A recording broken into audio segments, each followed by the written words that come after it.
Amen. At magandang gabi po sa lahat. Actually, ako po yung natutuwa sa ginagawa ninyo sapagkat dun sa 3 nights na inyong Bible conference, naisip ko tuloy, napakagandang panahon ng pagsa-celebrate ng Holy Week. Diba? Kasi maraming paraan para i-celebrate ang Holy Week. Pero marahil ito na yon, isa sa pinakamaganda sapagkat alam natin ang focus ay sa Diyos. At syempre, papasalamat tayo kay Pastor Edgar for inviting us, and of course for Becky, of course the rest of Gracious Lord Baptist Church, sa mga members, sa ating mga guests. Of course, nakikita ko si Pastor Nilo, at Tess, and of course Pastor NJ, at sa lahat ng naririto.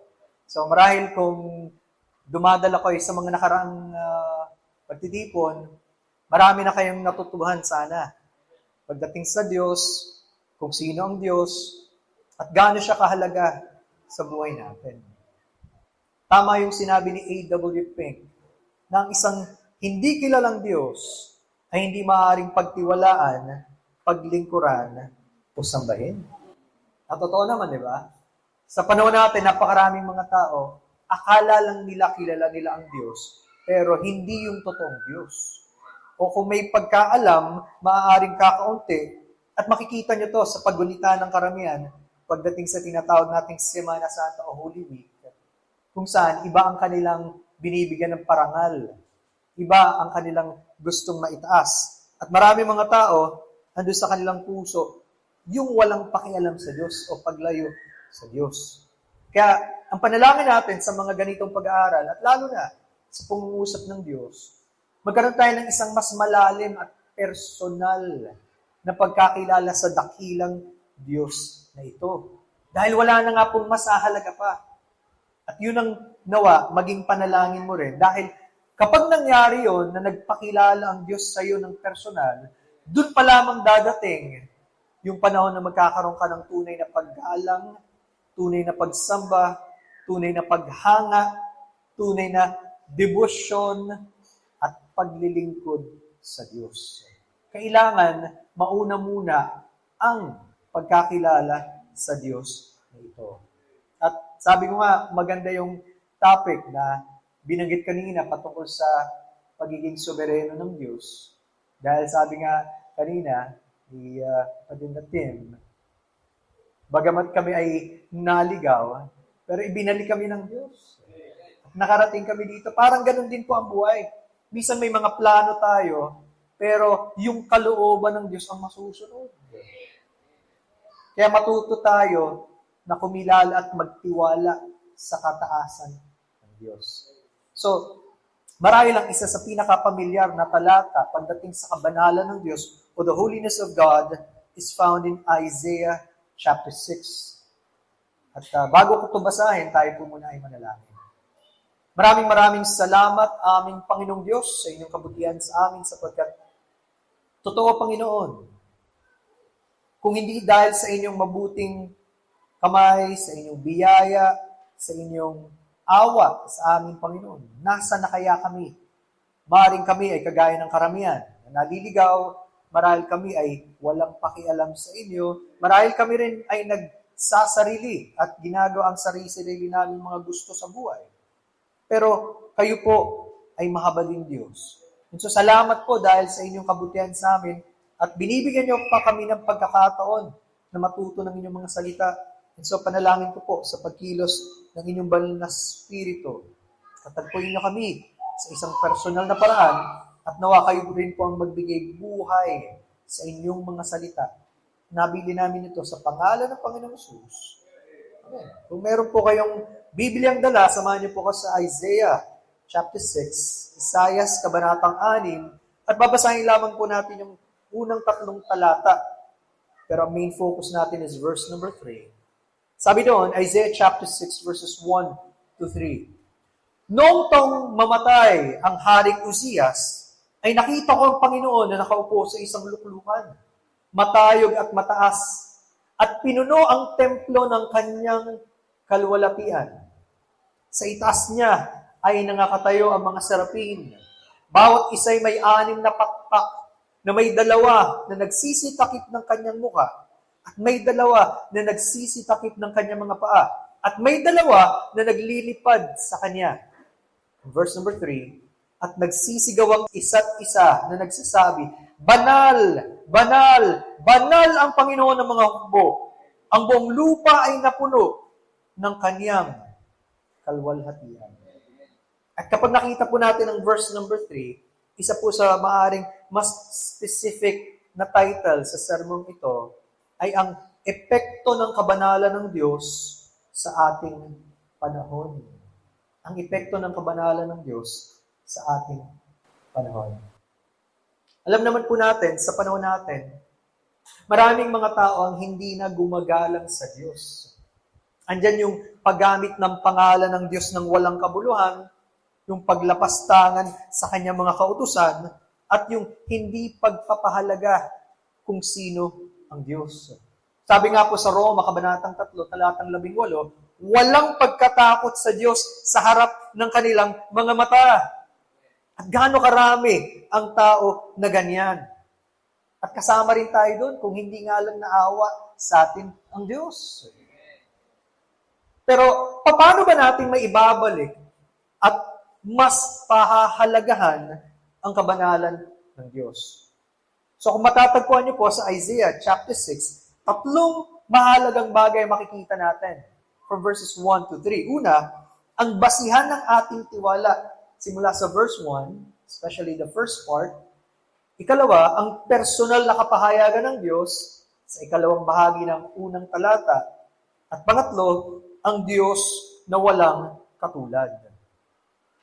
Simulan natin doon sa una, ang basihan ng ating tiwala. Nagpasimula ang kabanatang ito ng Isaiah chapter 6 sa mga katagang nung taong mamatay ang Haring Uzias. Sino nga ba itong si Haring Uzias at bakit binabanggit ang panahon ng kanyang kamatayan? Kung tutusin, itong si Haring Uzias ay naging hari sa Juda sa matagal na panahon. Imagine, 52 years, 52 taon ang kanyang pamumuno sa kaharian ng Juda. At marami ang magagawa ng isang leader sa ganun kahabang panahon. At sa pangkalahatan, itinuturing itong si Haring Uzias na mabuting pinuno. Kaya naging maunlad ang Juda sa panahon ng kanyang paghahari. Now, nung binanggit na itong si Haring Uzias ay namatay, dalawang bagay agad ang maiisip natin. Una, sa panahong namatay, ang haring ito, isang dakila at matalinong hari ang nawala. Kaya gano'n na lang kalungkot yung bayan nung nawala yung kanilang mabuting leader. Di ba? Kapag, sabi nga sa Bible, kapag ang isang pinuno ay may takot sa Diyos at mabuti, ang mga tao masaya. Siyempre, pag nawala yan, malulungkot ang karamihan at makaka-relate tayo. Bakit? Sa panahon natin, marahil nakikita na ninyo gaano kahirap maghanap ng isang matapat at matuwid na leader. Lalo na yung may takot sa Diyos at hindi sarili ang iniisip, kundi ang kapakanan ng bayan at ano ba ang gusto ng Diyos para sa ating bayan. Napakahirap maghanap niyan. Mabibilang mo na lang siguro sa mga daliri natin kung merong mga ganyang klase ng mga leader. Kaya ang challenge sa atin, gaya ng sinasabi sa Biblia, umasa tayo sa Diyos na siya ang magtataas ng mga leader na kailangan natin sa ating bayan, sa ating lipunan, sa iba't ibang antas, maging sa ating tahanan. At huwag tayong tumigil na manalangin sa Diyos at pumili tayo ng tamang leader. Yan po ay sa personal na aplikasyon, mga kapatid. Kailangan po natin na manalangin sa Diyos. Pero may ikalawa pang katotohanan sa pagkabanggit ng kamatayan nitong si Haring Uzias. Ang pangalawa, sa taong ito na namatay ang isang dakila at matalinong hari, pero ang kanyang naging kawakasan ay malungkot. Bakit naging malungkot ang kawakasan nitong si Haring Uzias? Kasi, bagamat nagsimula siya ng maganda, pero hindi siya nagtapos ng maayos. Maraming ganyan, di ba? Yung tinatawag nating ningas kugon, magaling sa simula, pero pagka nagkasubukan na, nahihirapan na, ayaw nang magpatuloy.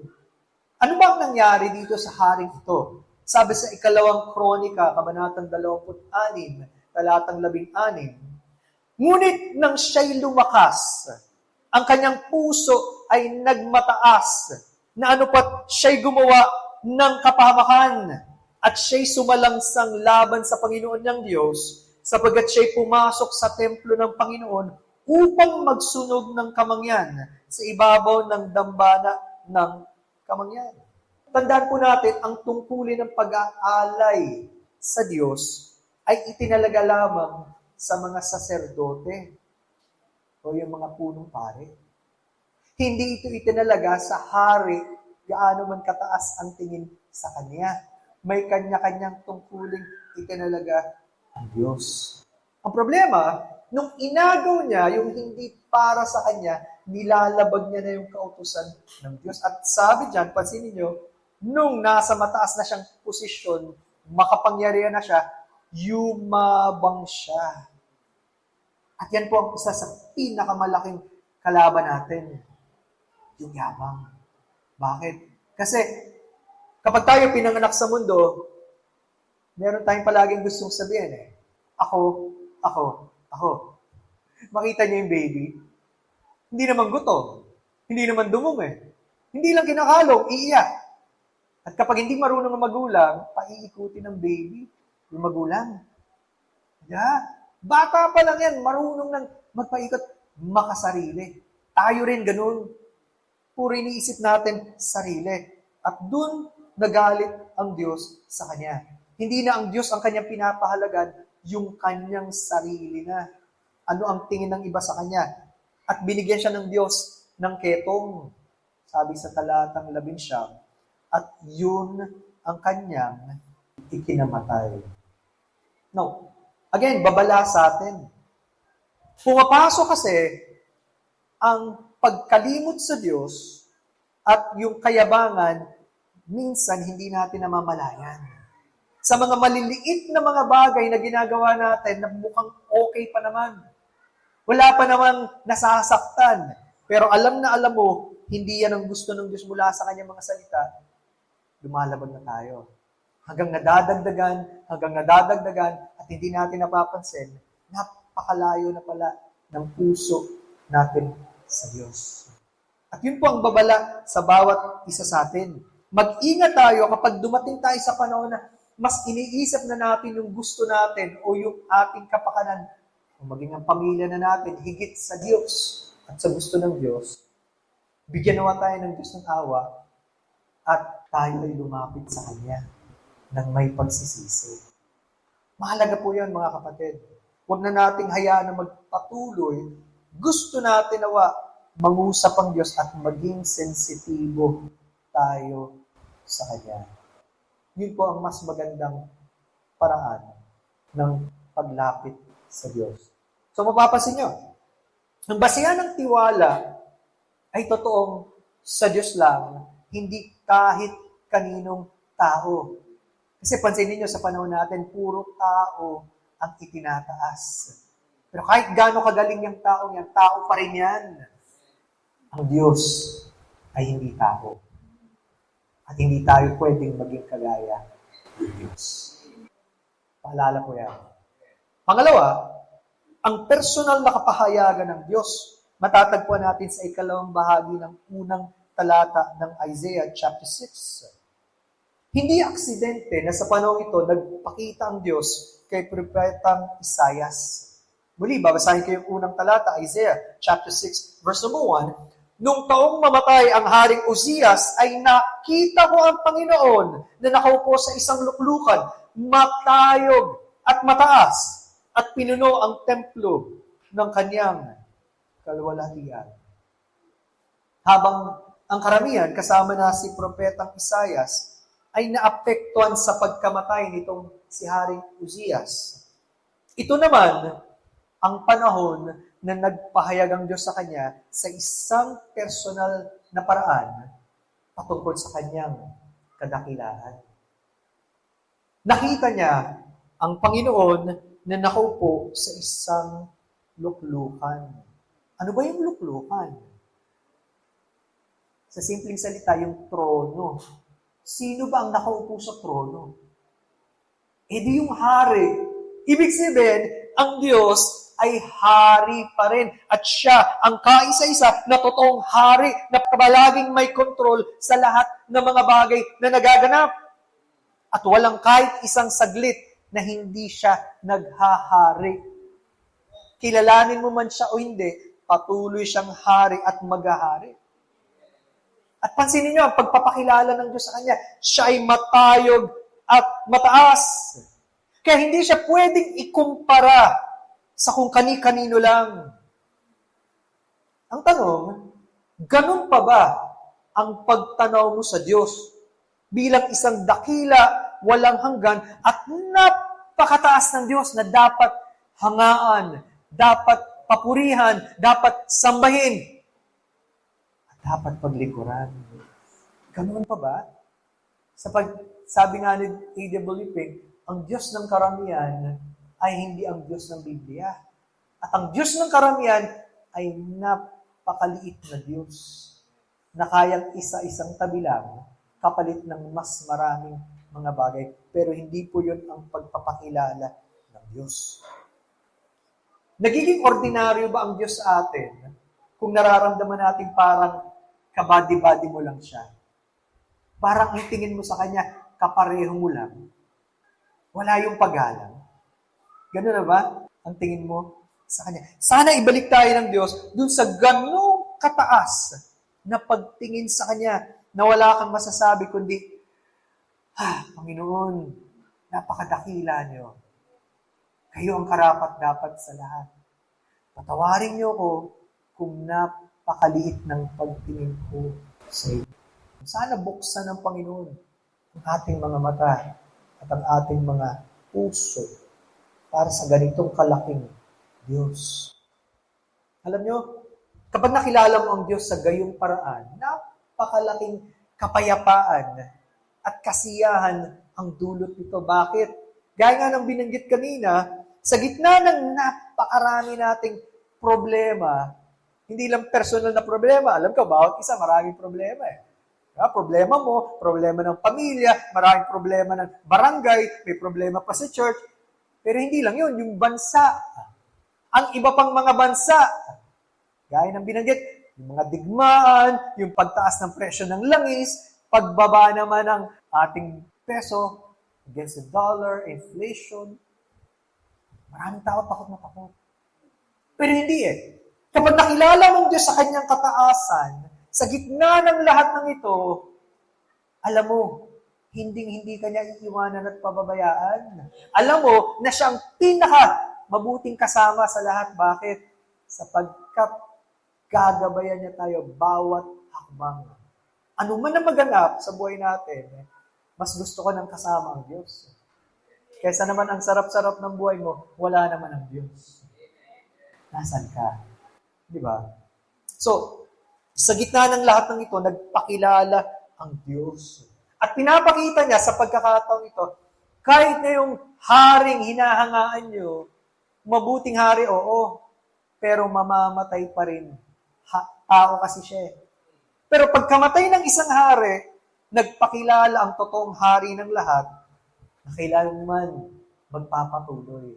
Hindi siya pwedeng magbago at hindi siya pwedeng madaig ng kahit sino pa man.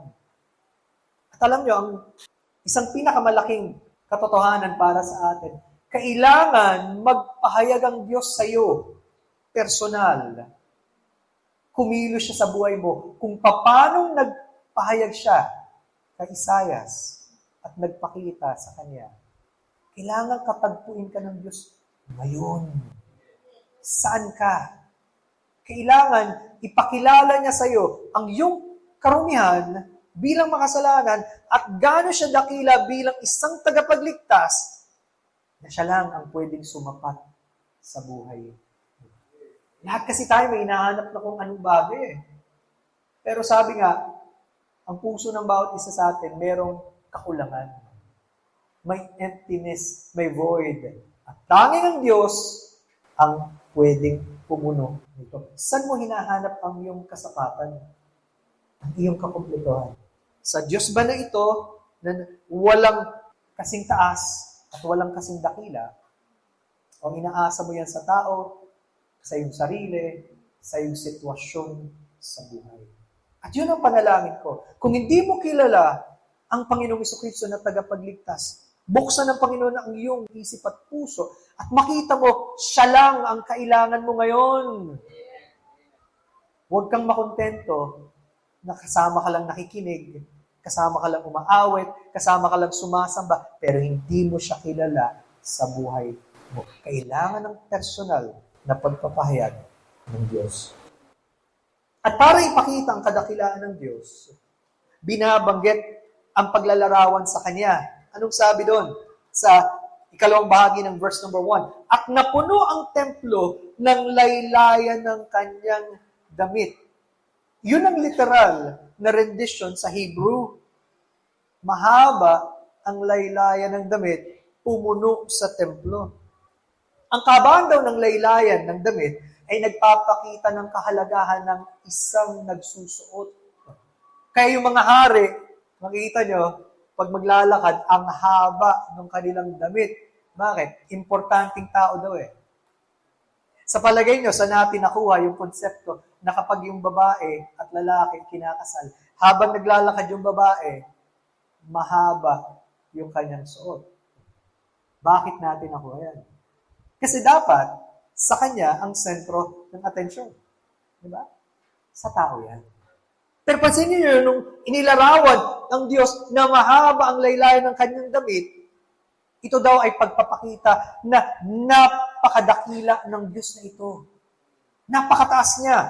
Kaya nga dun sa Old Tagalog version natin, at pinuno ang templo ng kanyang kaluwalhatian. Yun na ang kanilang pagkasalin. Imbis na mahaba ang kanyang damit, pinuno ang templo ng kanyang kaluwalhatian. At habang na-imagine ko to, napakasarap, di ba? Kung sa panahon tayo ay nagsasama-sama at sumasamba, ang presensya ng Diyos ang nasa kalagitnaan natin. In the Old Testament, there was what is called as the Shekinah glory, yung ulap na bumababa para ipakita andyan ang presensya ng Diyos. Hindi mo nahahanapin yan ngayon, pero ang pangako ng Diyos, ang Espiritu niya ay mananahan sa bawat isa na kanyang tinubos. At napakasarap, habang tayo ay sumasamba sa Diyos na ito, puspusin niya tayo ng kanyang Espiritu at ang presensya niya ang maging sentro ng lahat. Kapag ganon, hindi mo na mapapansin ang mga bagay na walang kakwenta-kwenta. Ang isip mo, hindi matutuon sa kung saan-saan, pero makikita mo, andito ko para sumamba sa dakilang Diyos na ito. Napakasarap kapag kinatagpo tayo ng Diyos. At sana kasama tayo doon sa patuloy niyang kinakatagpo. Now, pinakilala sa verse number 2, ang mga serapin. Ano ba yung mga serapin? Kung tutuusin, ang mga serapin ang napakataas na antas ng mga anghel. Napakataas nila. Bakit? Sila ang itinalaga na magbantay ng trono ng Diyos araw at gabi. In fact, yung salitang serapin, ang literal na ibig sabihin niyan, mga nagbabaga.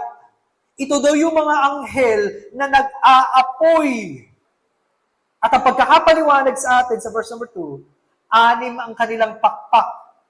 Ang dalawa ay pinangtatakip nila sa kanilang mukha. Ang dalawa ay pinangtatakip sa kanilang paa.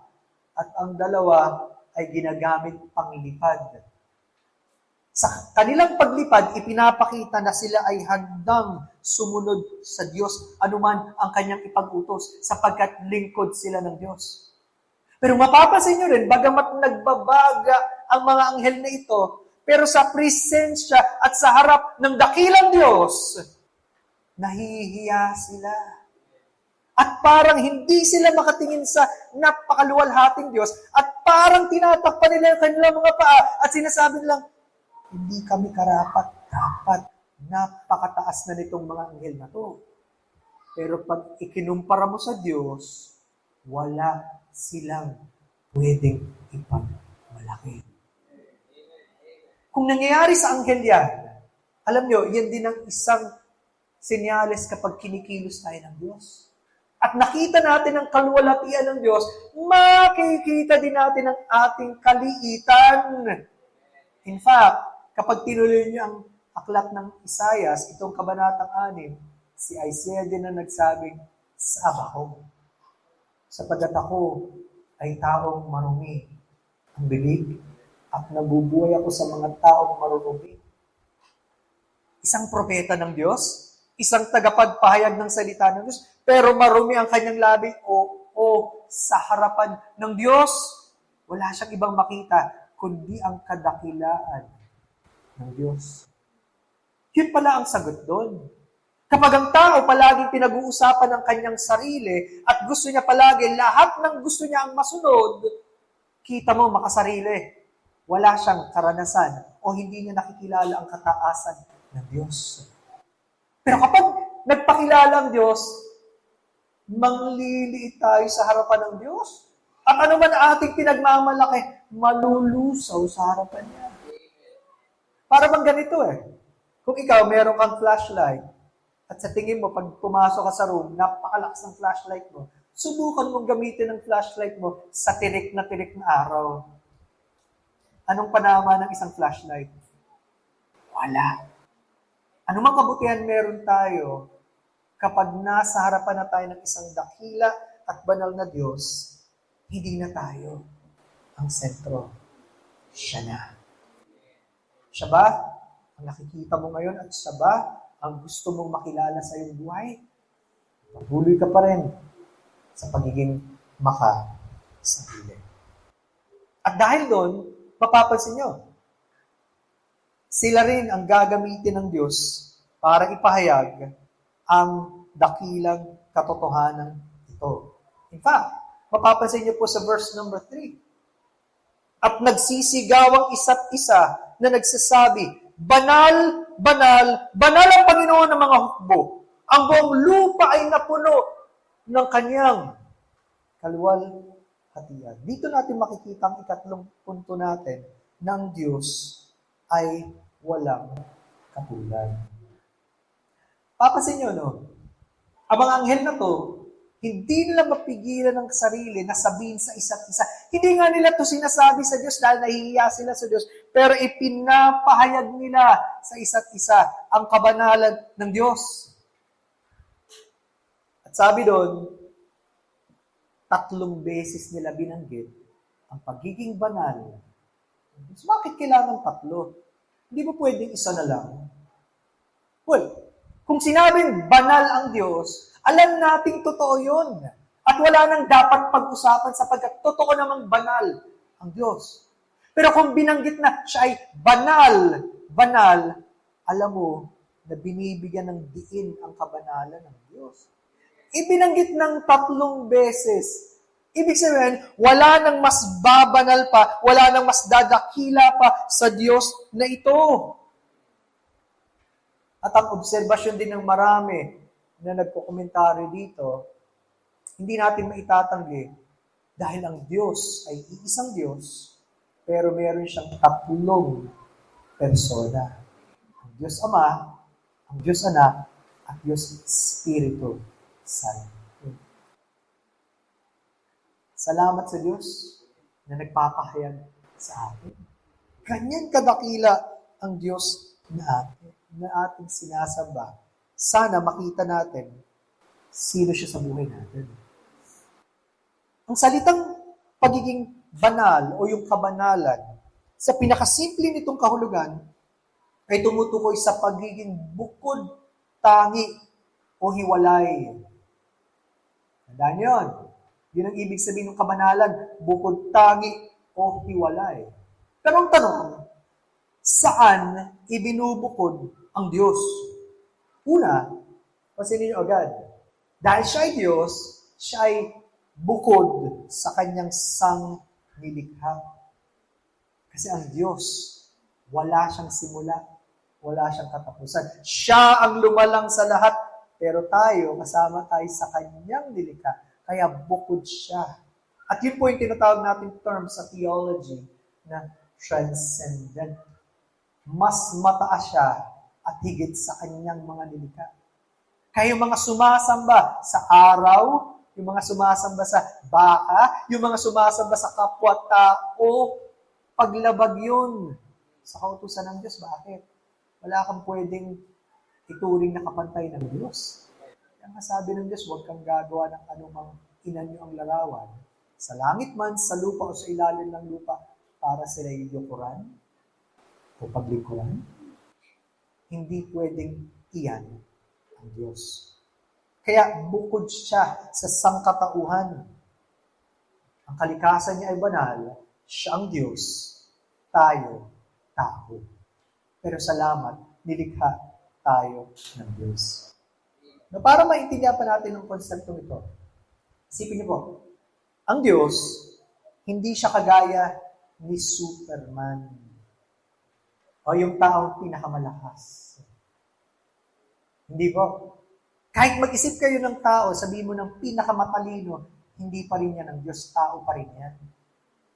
Kahit mag-isip ka ng tao na pinakamabait, hindi pa rin yan ang Diyos sapagkat tao pa rin yan. At kaya pag nakakapanood kayo siguro, nagbabasa kayo ng Greek and Roman mythology, yung mga kwento-kwento ng mga Grego. Ang kanilang mga Diyos, gaya ni Zeus, di ba? Yung iba pang mga Diyos, pinalaking tao. Higante. Kung tutusin. May kapangyarihan, pero may kahinaan. Bakit? Kasi ang basihan, tao. Kaya pala hindi mo pwedeng ilarawan ng Diyos. Sabagat wala siyang katulad. Kaya, mapapansin nyo, no, walang pwedeng pagpantayan sa Diyos. Kaya habang pinag-iisipan ito ni Moses sa Exodus 15:11, itong sinabi niya, Exodus 15:11, sinong gaya mo, O Panginoon, sa mga Diyos? Sinong gaya mo, maluwalhati sa kabanalan, nakasisindak sa pagpuri, na gumagawa ng mga kababalaghan? Hindi mapigilan ni Moses na magpuri sa Diyos. Sinong kagaya mo, Panginoon?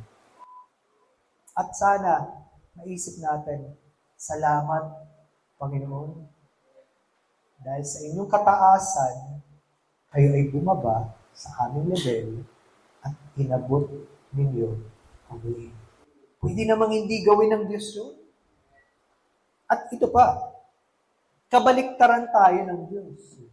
Kung ang Diyos ay lubos na banal at walang katulad, ang tao naman ay lubos pagdating sa kasamaan.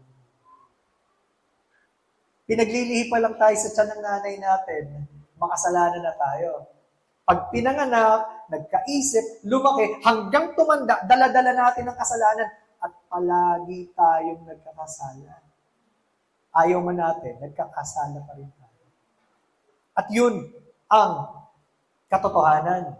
Kaya po sabi sa Habakuk, Kabanatang 1, Talatang 13, ikaw na may mga matang malinis kaysa tumingin sa kasuwalian, ay hindi ka makatitingin sa kasamaan. Tingnan niyo po, no?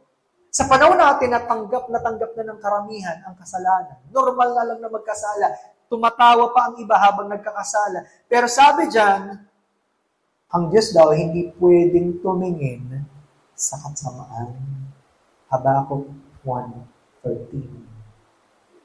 Ibig sabihin, sa kabanalan ng Diyos, hindi na pwedeng tanggapin o payagan ang anumang kasalanan. Pero sa atin, wala lang yan. Sabihin natin, maliit lang naman eh. Sa Diyos, walang maliit o malaki. Pagkasalanan, kasalanan. At sabi pa sa awit, Kabanatang 5, Talatang 4, sapagkat ikaw ay di isang Diyos na may kaluguran sa kasamaan. Ang masama ay hindi tatahang kasama mo. Dahil hindi pwedeng malugod ang Diyos sa kasamaan, Walang sino mang makasalanan ang tatahan na kasama ng Diyos. Bagsak agad tayo. Kaya kung may mga tao na umaasa, pagdudusahan ko yung kasalanan ko, magpipinitensya ako o magpapapako sa krus, basta gagawa ako ng paraan para patawarin ako ng Diyos, hindi ka pwedeng kalugdan ng Diyos dahil sa iyong kasalanan. Imposible. Parang ang sabi natin, asa ka pa. Kung sa sarili natin, hindi ka pwedeng umasa. Bakit? Lahat tayo ay marumi. Hindi lang natin nakikita. Hindi lang natin alam.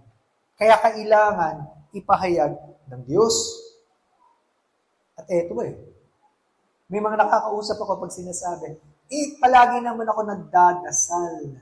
Palagi naman akong lumalapit sa Diyos. Ang ibabalik kong tanong, palagay mo pinapakinggan ka ng Diyos? Bilang mapapaisip, bakit? Kasi sabi sa Isaiah 59, hindi maikli ang kamay ng Diyos, hindi nga siya bingi. Alam niya, kilala niya tayo, pero tingnan niyo yung verse 2, Isaiah 59:2. Kundi, pinapaghiwalay ng inyong mga kasamaan, kayo at ang inyong Diyos, at ang inyong mga kasalanan ay siyang nagpakubli ng kanyang mukha sa inyo upang siya'y huwag makinig. Hindi makikinig ang Diyos sa panalangin ng makasalanan, lalo na kung siya ay nagmamalaki sa harapan ng Diyos. At hindi naman siya nagmamakaawa sa Diyos ito. Kaya kung matayo mo, kasi marami na akong pagpapala sa Diyos. Maayos ang buhay namin, sinasagot niya panalangin ko, hindi pwedeng maging matayan. Kasi ang kasalanan ang nagpapalayo sa atin sa Diyos. Paano na yun? Kung napakabanal ng Diyos at napakasama ng tao, anong gagawin natin para tanggapin tayo ng Diyos? Buti na lang, yung imposible sa tao, hindi imposible sa Diyos. Sabi sa Matthew 9:26, ang Diyos ang nakapangyarihan sa lahat. Kaya papaano tayo makakalapit sa isang banal at walang hanggang Diyos? Maliwanag. Gusto ng Diyos, magpakumbaba tayo. Gusto ng Diyos, aminin natin ang ating mga kasalanan. At habang kinakausap ka ng Diyos at nababagbag ang iyong kalooban dahil sa dami ng iyong kasalanan, mabuting senyalis yan. Sapagkat yan ang pagkakataon, nahahanapin mo siya. Kung paano yung may sakit daw ang hahanap sa isang doktor, may pangangailangan siya Ang isang makasalanan ang mangangailangan sa isang tagapagligtas. Sabi po sa Awit 51, talatang 17, ang mga hain sa Diyos ay bagbag na loob, isang bagbag at may pagsisising puso o Diyos ay hindi mawawalang kabulhan. Hanggat ang tao handang umamin ng kasalanan at bagbag ang kanyang kalooban at handang magsisi, hindi siya babaliwalain ng Diyos. At ang pangako ng Diyos, hindi ko itataboy ang sino mang lumalapit sa akin. Ang tanong, kasama ka ba doon? Handa ka bang aminin ang iyong kasalanan? Pagka nakikipag-usap din kami sa mga tao, madalas sagot yan. Paano mo matitiyak ang kaligtasan ng Diyos? Ang sagot nila, di humingi ng tawad. Babalik ka ang tanong, bakit ka naman papatawarin? Pwede namang hindi Ang sagot dyan, kasi ang Diyos mahapagin. Pero may pangalawang aspeto. Bukod sa paghingi ng tawad sa Diyos, sa pagsisisi, kailangan kilalanin natin ang kanyang ipinadala na walang ibang tagapagligtas, kundi ang Panginoong Jesucristo. Tanggapin mo na siya lang ang pwedeng tumubos sa iyong kasalanan. Hindi yung ginagawa mong sakripisyo, hindi yung pagpuprosesyon ng mga tao, hindi kung ano-anong gawa ng tao, si Kristo lang. Sapagkat ang pangalang Kristo, ibig sabihin siyang isinugo ng Diyos. Jesus, tagapagligtas, siya ang Panginoong Jesucristo. Wala nang iba. Kaya nga nung sumigaw si Juan Bautista, masdan ang kordero ng Diyos na nag-aalis ng kasalanan ng sanlibutan.